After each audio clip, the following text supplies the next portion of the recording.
ठीक है, तो हमारा टॉपिक है, लास्ट टॉपिक है टीचिंग एप्टीट्यूड का, इवोल्यूशन सिस्टम।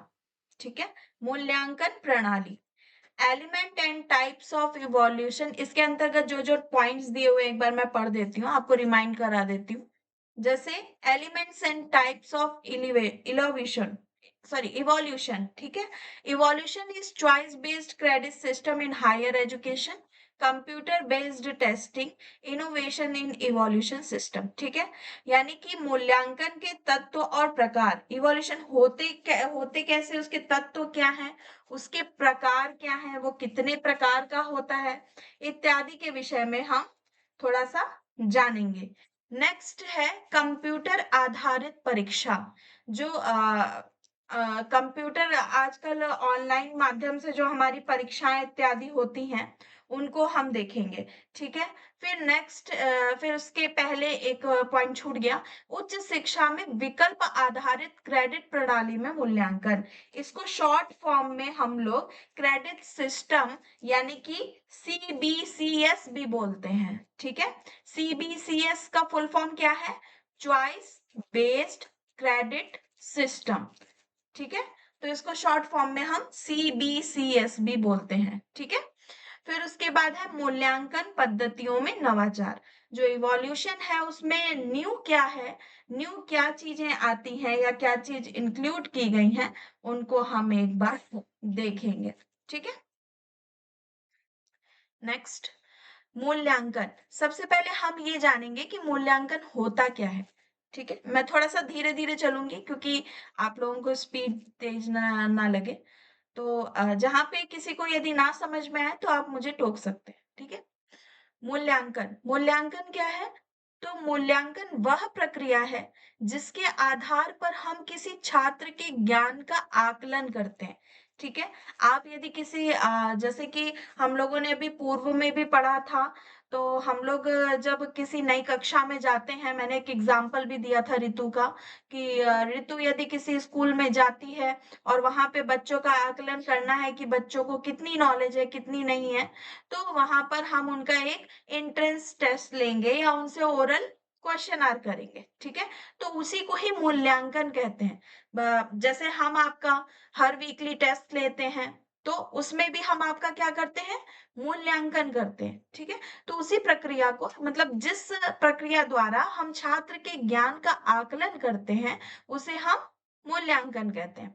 मूल्यांकन के द्वारा ही छात्र की किसी विषय में कमियां, उसकी किसी विषय के प्रति रुचि और उसकी प्रतिभा का आकलन किया जाता है। ठीक है, ये भी सही बात है। जब हम मूल्यांकन करते हैं, हमें तभी पता चलता है कि छात्र के अंतर्गत कौन से विषय में कमी आ रही है, कौन से टॉपिक में कमी आ रही है, या उसकी रुचि किस में है। ठीक है, या उसकी प्रतिभा किस में है, ये इस विषय के बारे में हमें ज्ञान प्राप्त होता है। ठीक है, नेक्स्ट पॉइंट है, शिक्षा के क्षेत्र में शिक्षक, विद्यार्थी एवं शिक्षण तीनों का ही मूल्यांकन किया जाता है। ठीक है, अब शिक्षक का मूल्यांकन कैसे किया जाता है, शिक्षक तो जाहिर सी बात है एक क्राइटेरिया पास करके ही आपके पास आता है, लेकिन शिक्षक भी अपना मूल्यांकन करता रहता है कि मुझे नए एजुकेशन के हिसाब से चीजें आ रही हैं या नहीं आ रही हैं। ठीक है, उसी तरीके से विद्यार्थी, तो विद्यार्थी का भी पर स्टेप, यानी कि जब वो क्लासेस की अपर क्लासेस में जाता है, तो भी उसका टेस्ट के माध्यम से या एग्जाम के माध्यम से एक मूल्यांकन किया जाता है। और शिक्षण, शिक्षण यानी कि आपका सिलेबस या जो भी आपको टीचिंग पढ़ाया जा रहा है। ठीक है, तो कभी कभी आप देखते हैं कि आवश्यकता अनुसार आपका सिलेबस भी चेंज किया जाता है। तो चेंज कब किया जाता है, जब वो सिलेबस आपके हित में नहीं होता है, बेनिफिशियल नहीं होता है, तो हम उसे क्या करते हैं, समय समय पर उसका भी मूल्यांकन करके उसे चेंज करते हैं। एग्जाम्पल में आप अपने शिक्षा नीति को देख सकते हैं कि आपकी शिक्षा नीति हर बार चेंज की जाती है। अभी तक भारत में 3 बार चेंज की जा चुकी है। कोई बताएगा कि शिक्षा नीति कब कब चेंज की गई है? जो हमारा शिक्षा अभी एनईपी 2020 आई थी, वो कौन सी बार का था और कितनी बार अभी तक चेंज की जा चुकी है, किसी को पता है? मैम वो शिक्षा नीति 34 साल बाद चेंज हुई थी। सबसे पहली जो हुई थी वो 1968 में कमेटी बनी थी, फिर 1986 में उसको पूर्णतया लागू करा गया था। हम्म। और फिर उसके बाद ये चेंज हुई थी अभी कुछ टाइम पहले, और वो तीसरी शिक्षा नीति थी। हाँ, तो अभी तक भारत में 3 बार शिक्षा नीति आई है। सबसे पहले 1968 में, देन 1986 में, और 1986 की जो शिक्षा नीति थी, वो अच्छे ढंग से काम नहीं कर रही थी, इसीलिए 1992 में उसमें कुछ चेंजेस भी किए गए थे। ठीक है? 1992 में चेंजेस किए गए थे, देन अभी एनईपी 2020 यानी कि तीसरी बार नई शिक्षा नीति आई है। ठीक है?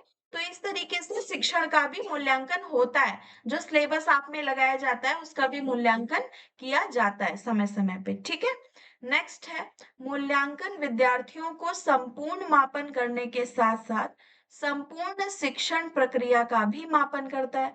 ठीक है? अब विद्यार्थी क्या-क्या चीजें सीख रहा है, क्या नहीं सीख रहा है, और उस शिक्षण की भी प्रक्रिया का भी मापन किया जाता है। ठीक है? उसी चीज को बाद में बोल। अब नेक्स्ट बोल रहे हैं कोठारी आयोग। ठीक है? कोठारी आयोग कब आया था? तो 1964। ठीक है? 1964 1966 के बीच का इसका समय काल रहा। तो उसके अनुसार मूल्यांकन एक निरंतर चलने वाली प्रक्रिया है। ठीक है? मूल्यांकन ऐसा तो नहीं है कि किसी रूल्स में आकर के वो खत्म हो जाती है। उसका हम दिन प्रतिदिन उसका मूल्यांकन करते ही रहते हैं, निरंतर उसका मूल्यांकन उसकी प्रक्रिया जो है वो चलती ही रहती है। तो जो शिक्षा के संपूर्ण प्रणाली का अभिन्न अंग है, ठीक है, जिसका शैक्षिक उद्देश्य से घनिष्ठ संबंध होता है और जो विद्यार्थियों के आदान तथा शिक्षकों के पढ़ाने की पद्धति पर गहरा प्रभाव भी डालती है। ठीक है?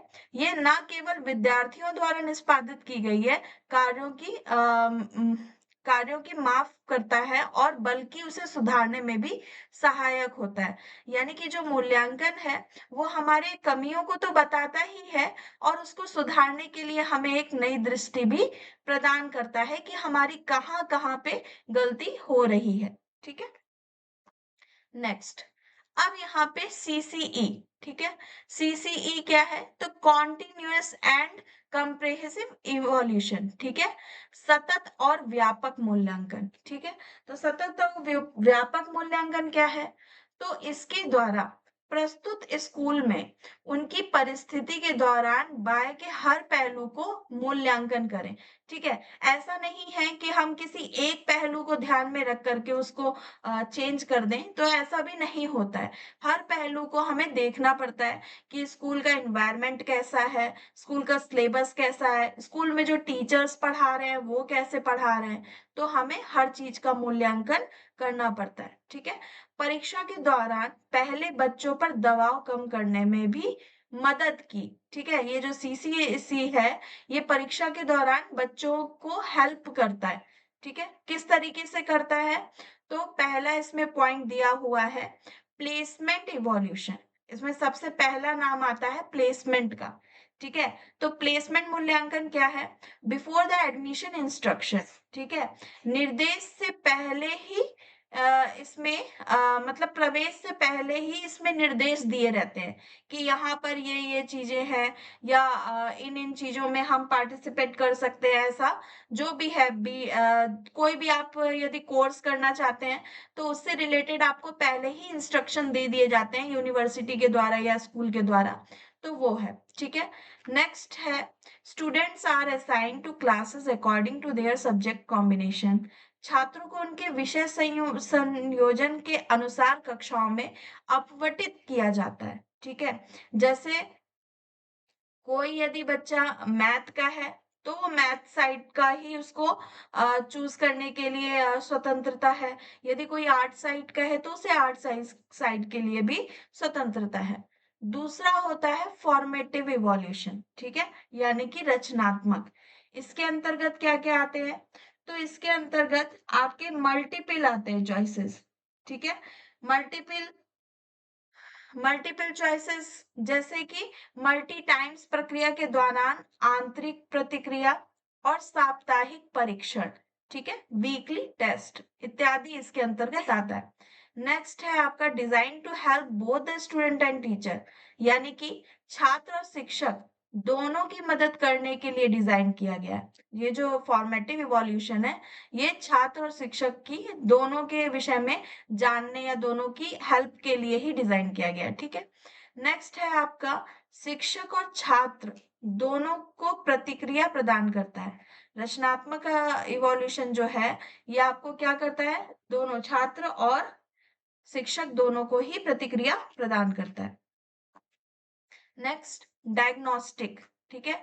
तो डायग्नोस्टिक क्या है, तो विशिष्ट समस्या सुधार के लिए, ठीक है, चर्चा किए जाने वाले विषयों के संबंध में कमजोरी और ताकत की जांच करने के लिए होता है। डायग्नोस्टिक का प्रयोग हम कब करते हैं, जब हमें समस्या भी पता करनी हो और जो विषय से संबंधित कमजोरियां हैं उनको भी बताता है। नेक्स्ट है, यह निर्देश से पहले दिया गया मूल्यांकन का एक प्रकार है। मतलब जो आपको इंस्ट्रक्शन मिलने वाले हैं, उसके पहले का एक मूल्यांकन किया जाता है कि आपको किस टॉपिक से समस्या आ रही है या किस विषय में आपका दिक्कत आ रहा है, उसको उससे रिलेटेड है और उसके बाद ही आपको इंस्ट्रक्शन दिए जाते हैं। वो समस्या पता लगाने के बाद ही आपको इंस्ट्रक्शन दिए जाते हैं, ठीक है। नेक्स्ट है आपका योगात्मक। योगात्मक के अंतर्गत प्रक्रिया के अंत में बाहरी मूल्यांकन, ठीक है, ये आपकी प्रक्रिया के बाद में होता है और इससे क्या करते हैं, बाहरी मूल्यांकन किया जाता है, ठीक है। नेक्स्ट है, यह निर्धारित करने में मदद करता है कि उद्देश्य को किस हद तक हासिल किया गया है। जैसे मान लीजिए आपका कोई टेस्ट लिया गया, तो उसके बाद बाई ग्राफ के द्वारा आपको समझाता है कि कितने बच्चे 70% ला रहे हैं, कितने बच्चे 80% प्राप्त कर रहे हैं और जो नहीं कर पा रहे हैं तो क्यों नहीं कर पा रहे, इत्यादि के विषय में ये बताता है। नेक्स्ट है, इसे संक्षेपण मूल्यांकन भी कहते हैं, ठीक है।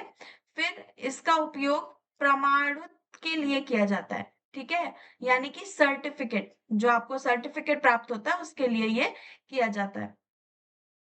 फिफ्थ पॉइंट है आपका क्रिटेरिज्म रेफरेंस एवोल्यूशन, यानी कि परसेंटेज, ठीक है। आपने देखा होगा कि आप कहीं कहीं पर मानक संदर्भित मूल्यांकन होते हैं, यानी कि प्रतिशत में मूल्यांकन किया जाता है, तो ये वहां पर प्रयोग करते हैं। इसमें होता है विशिष्ट मानदंडों या मानकों के खिलाफ प्रदर्शन या ज्ञान को देखते हुए प्रदर्शन का मूल्यांकन किया जाता है, ठीक है। आपके जो भी आपने नंबर पाए हैं, उसी के मापदंडों को ध्यान में रख करके ही उसका प्रतिशत में इवोल्यूशन निकाला जाता है, ठीक है। दूसरा पॉइंट है मानदंडों के पूर्व निर्धारित सेट के आधार पर, यानी कि आपने फर्स्ट ईयर में कितना पाया है, आपने सेकंड ईयर में कितना पाया, उसी के आधार पर आपका ये परसेंटेज या परसेंटाइल निकाला जाता है, ठीक है। सिक्स्थ और लास्ट है आपका नॉन रिफरेंस्ड इवोल्यूशन, यानी कि मानदंड संदर्भित मूल्यांकन, ठीक है। ये आपका कैसे होता है, तो ये बाई ग्राफ होता है। ये मैं यहाँ लिखना भूल गई हूँ। इससे पहले देखिए ये प्रतिशत में होता है और ये बाई ग्राफ होता है, ठीक है। तो बाई ग्राफ में कैसे, तो यह एक समूह के सापेक्ष स्थिति के अनुसार छात्रों के प्रदर्शन की तुलना करने के लिए डिजाइन किया गया है। यानी कि जैसे गेम्स होते हैं या स्पोर्ट्स होते हैं, तो कितने बच्चे स्पोर्ट्स में कितने बच्चे क्रिकेट में रुचि रखते हैं, कितने बच्चे बैडमिंटन में रुचि रखते हैं, उसके विषय में एक बाई ग्राफ तैयार किया जाता है, ठीक है। तो ये उस इवोल्यूशन के अंतर्गत आता है। इसमें दूसरा पॉइंट है, यह दूसरों की तुलना में व्यक्तिगत प्रदर्शन को निर्धारित करता है, ठीक है। इसमें आपका व्यक्तिगत प्रदर्शन जो होता है वो पता चलता है, ठीक है। नेक्स्ट है आपका सीबीसीएस, यानी कि जो हमने अभी पहले देखा था सिलेबस में, choice based credit system in higher education, ठीक है। भारत में 68% विद्यालयों और 90% कॉलेजों में उच्च शिक्षा की गुणवत्ता या तो मध्यम दर्ज की गई है या फिर दोषपूर्ण पाई गई है।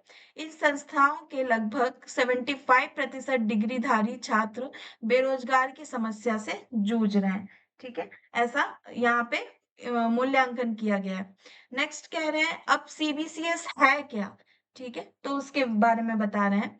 तो कह रहे हैं सीबीसीएस का full form choice based credit system है। हिंदी में सीबीसीएस का अर्थ तथा फुल फॉर्म विकल्प आधारित क्रेडिट प्रणाली होता है। ठीक है, विकल्प आधारित कैसे?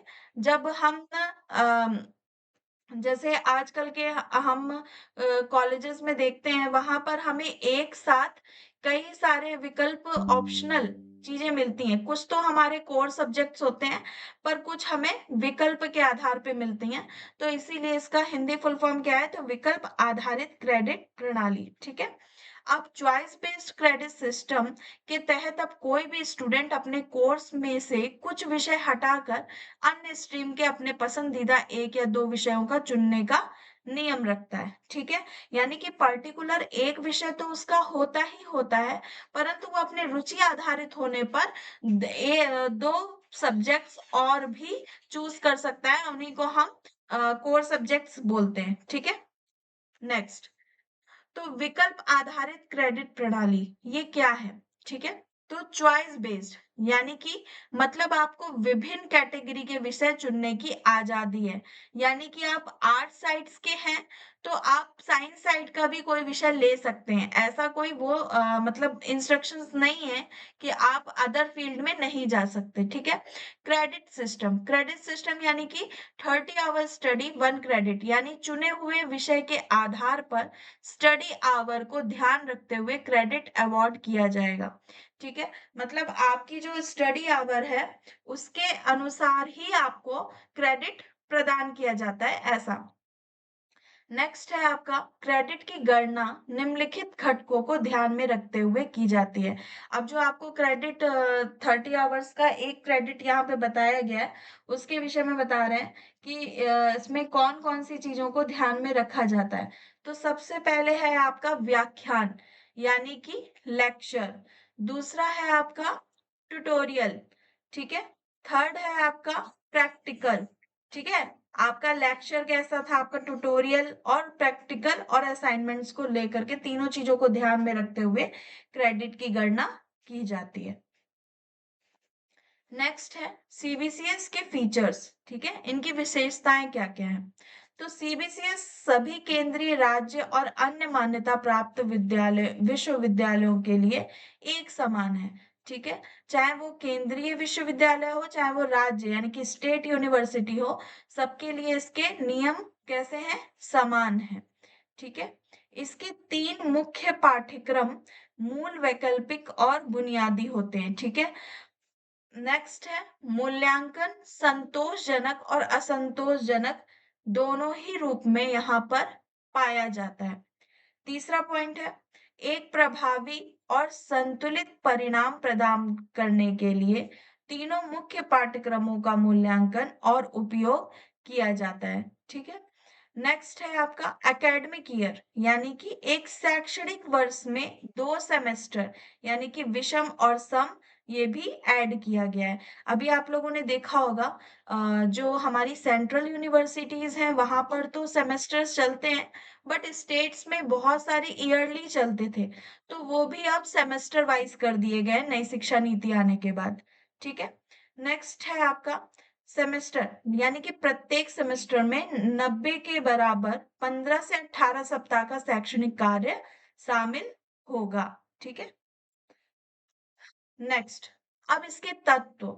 ठीक है, तो सीबीएसईएस के मूल तत्व क्या है, फंडामेंटल्स क्या है, तो उसको देखेंगे। तो सबसे पहले इसमें सेमेस्टर आता है। ठीक है, सेमेस्टर यानी कि मूल्यांकन सेमेस्टर के अनुसार किया जाता है। इसका जो मूल्यांकन है वो हर 6 महीने पे, आप लोगों को जैसे कि पता होगा सेमेस्टर यानी कि 6 मंथ्स, तो उस हर सेमेस्टर पर उसका मूल्यांकन होता है। प्रत्येक सेमेस्टर में 15 से 18 सप्ताह शैक्षणिक कार्य होता है। ठीक है, जैसा कि अभी हम लोगों ने पढ़ा था, जो 90 शिक्षण दिवस के बराबर होगा। नेक्स्ट है क्रेडिट प्रणाली। क्रेडिट प्रणाली यानी कि प्रत्येक पाठ्यक्रम को एक निश्चित क्रेडिट सौंपा सौंपा जाएगा। जो जब छात्र उस पाठ्यक्रम को उत्तीर्ण करता है तो वह उस पाठ्यक्रम पर आधारित क्रेडिट का हकदार होगा। यदि कोई छात्र एक सेमेस्टर में एक पाठ्यक्रम उत्तीर्ण करता है तो उस बाद में उस पाठ्यक्रम को दोहराना नहीं पड़ता है। क्रेडिट सिस्टम के लिए वहां पर एक आवर दिए हुए थे, कितने आवर्स दिए हुए थे? एक क्रेडिट के अंतर्गत कितने आवर्स थे? 30 आवर्स। 30 आवर्स, ठीक है। 30। तो 30 आवर्स का 1 क्रेडिट, ओके। फिर नेक्स्ट है आपका क्रेडिट हस्तांतरण। क्रेडिट हस्तांतरण क्या है? तो क्रेडिट हस्तांतरण का नियम होता है, इसके तहत यदि किसी कारणवश कोई छात्र अध्यापन का भार ना सहन कर पाता है या फिर बीमार हो जाता है, तो ऐसी स्थिति में पाठ्यक्रमों का अध्ययन करने के लिए और कम क्रेडिट अर्जित करने का भी नियम बनाया गया है, जिस नियम के तहत अगले सेमेस्टर में वो अपने क्रेडिट पूरे कर सकते हैं। जैसे कि आप लोगों ने देखा होगा, बहुत सारे बच्चे सेमेस्टर के परीक्षा में किसी एक या दो सब्जेक्ट में बैक लग जाती है, ठीक है, जिसको बैक नाम से हम जानते हैं। तो वो क्या होता है, वो सेकंड सेमेस्टर में तो चले जाते हैं, पर उन्हें फर्स्ट सेमेस्टर की बैक क्लियर करने के लिए एक मौका दिया जाता है, जो यहाँ पर बात की जा रही है, ठीक है। नेक्स्ट है आपका व्यापक निरंतर मूल्यांकन, और इसमें हमारे व्यापक निरंतर इसका मूल्यांकन चलता रहता है, किसका? तो सीबीसीएस का, ठीक है। Next, type of courses. अब इसमें कोर्सेज कैसे होते हैं सीबीएस में, चॉइस बेस्ड क्रेडिट सिस्टम में? तो इसमें सबसे पहला होता है कोर कोर्सेज। कोर कोर्सेज क्या होते हैं? आपके कंपलसरी, यानी कि जो आपको लेने ही लेने हैं, ठीक है, छात्रों द्वारा अध्ययन किया जाना इनका अनिवार्य है, ठीक है।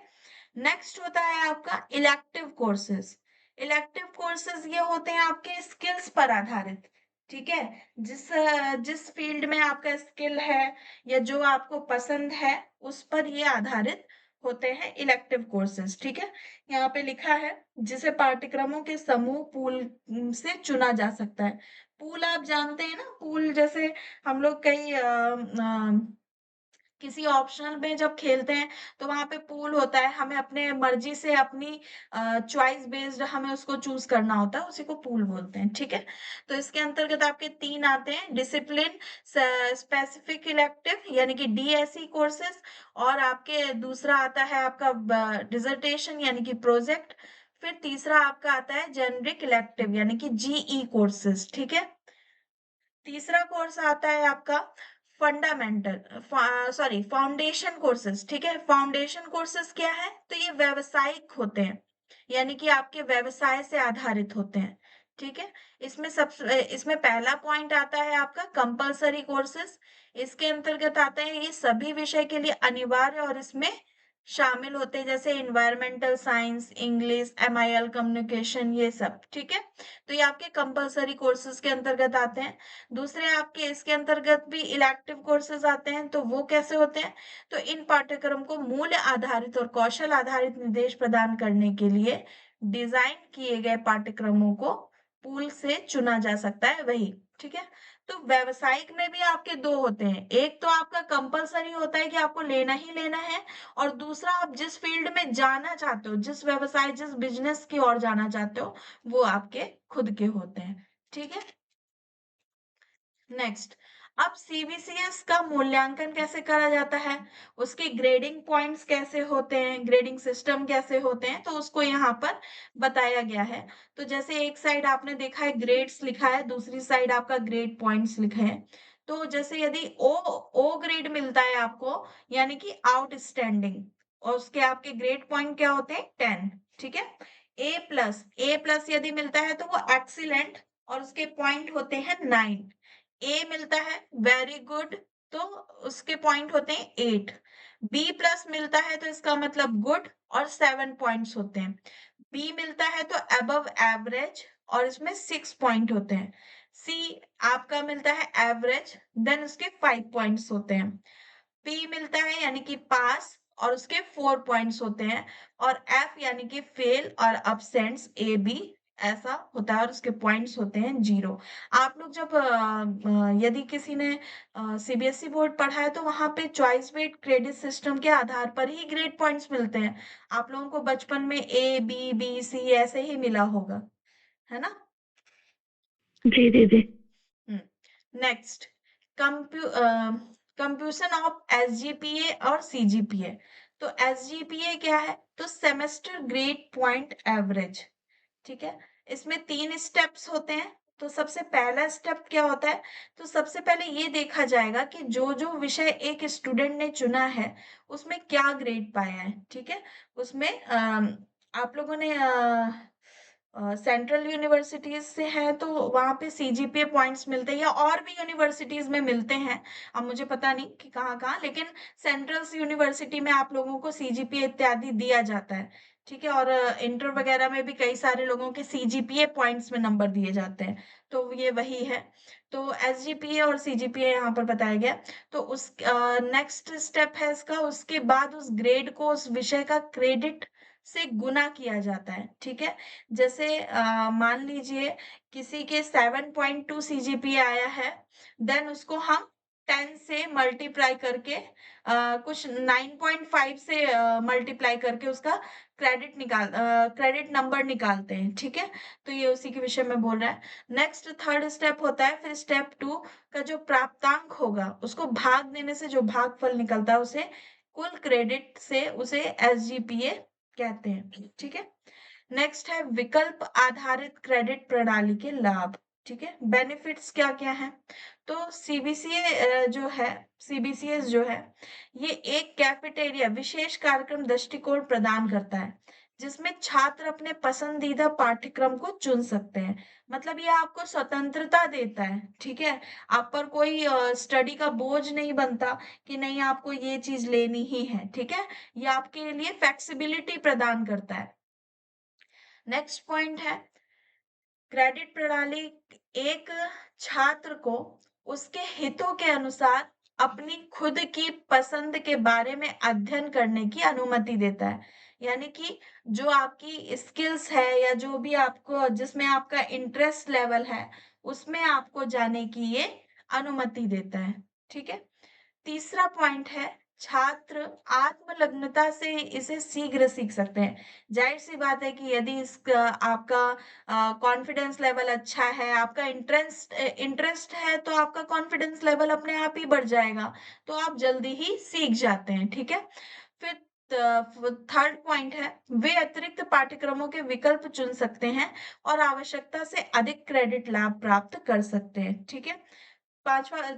पांचवा पॉइंट है वे सीखने के लिए एक बहुविषयक दृष्टिकोण का विकल्प चुन सकते हैं यानी कि मल्टी डिसिप्लिनरी आजकल डिसिप्लिनरी बहुत चल रहा है मल्टी डिसिप्लिनरी क्या होता है आप दो विषयों का एक समावेश ले लेते हैं जैसे मान लीजिए कोई दर्शन का व्यक्ति है और कोई साहित्य का व्यक्ति है तो वो दोनों को कोऑर्डिनेट करके एक विषय जो ले उसे मल्टी डिसिप्लिनरी कहते हैं ठीक है फिर नेक्स्ट है आपका देश और बाहर के कॉलेज या विश्वविद्यालय में आसानी से क्रेडिट का हस्तांतरण कर सकते हैं ठीक है फिर नेक्स्ट है यह प्रणाली छात्रों के लिए रोजगार के अवसरों में भी सुधार करती है यानी कि अपॉर्चुनिटी देती है किसकी जॉब्स की ठीक है नेक्स्ट है सीबीसीएस के नुकसान अब एडवांटेज तो हमने पढ़े अब इसके नुकसान क्या क्या है तो सटीक अंकों का अनुमान लगाना